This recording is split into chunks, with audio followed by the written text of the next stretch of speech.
أعوذ بالله من الشيطان الرجيم. بسم الله الرحمن الرحيم. الرحمن علم القرآن خلق الإنسان علمه البيان الشمس والقمر بحسبان والنجم والشجر يسجدان والسماء رفعها ووضع الميزان ألا تطغوا في الميزان وأقيموا الوزن بالقسط ولا تخسروا الميزان والأرض وضعها للأنام فيها فاكهة والنخل ذات الأكمام والحب ذو العصف والريحان فبأي آلاء ربكما تكذبان خلق الإنسان من صلصال كالفخار وخلق الجان من مارج من نار فبأي آلاء ربكما تكذبان رب المشرقين ورب المغربين فبأي آلاء ربكما تكذبان مرج البحرين يلتقيان بينهما برزخ لا يبغيان فبأي آلاء ربكما تكذبان يخرج منهما اللؤلؤ والمرجان فبأي آلاء ربكما تكذبان وله الجوار المنشآت في البحر كالأعلام فبأي آلاء ربكما تكذبان كل من عليها فان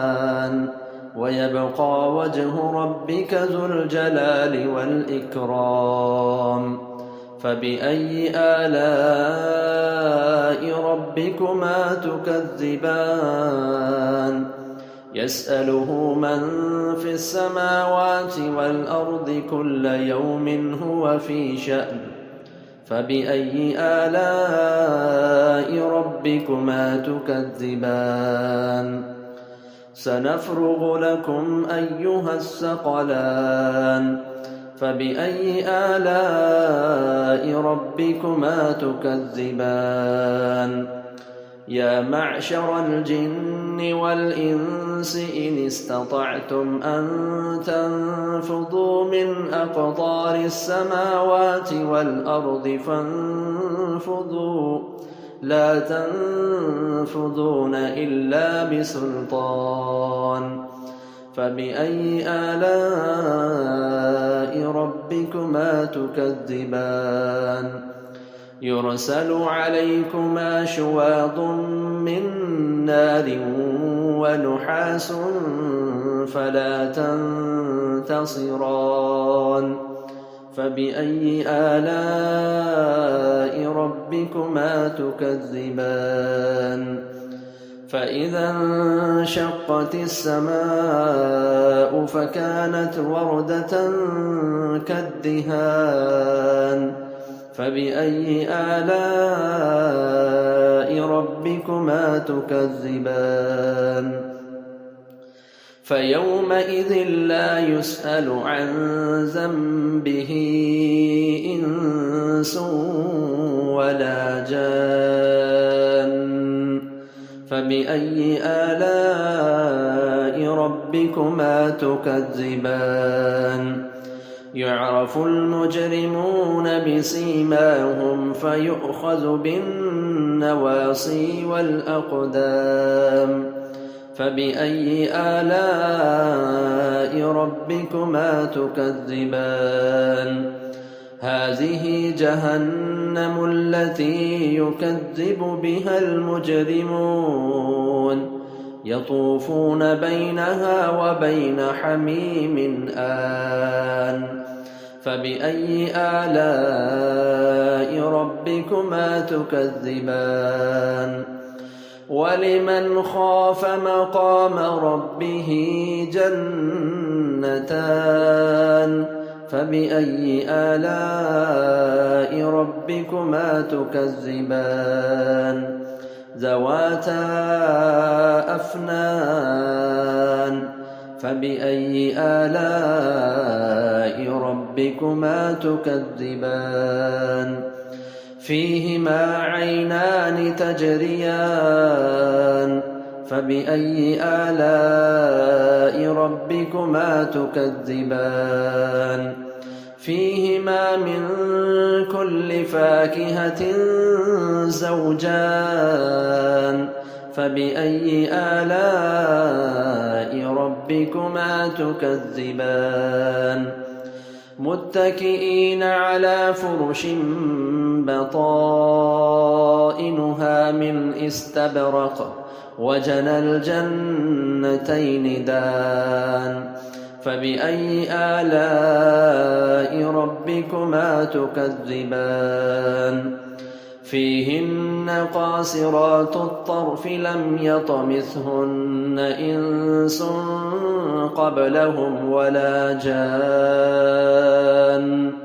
فبأي آلاء ربكما تكذبان كأنهن الياقوت والمرجان فبأي آلاء ربكما تكذبان هل جزاء الإحسان إلا الإحسان فبأي آلاء ربكما تكذبان ومن دونهما جنتان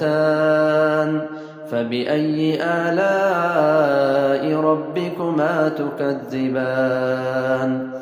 مدهامتان فبأي آلاء ربكما تكذبان فيهما عينان نضاختان فبأي آلاء ربكما تكذبان فيهما فاكهة ونخل ورمان فبأي آلاء ربكما تكذبان فيهن خيرات حسان فبأي آلاء ربكما تكذبان حور مقصورات في الخيام فبأي آلاء ربكما تكذبان لم يطمثهن إنس قبلهم ولا جان فبأي آلاء ربكما تكذبان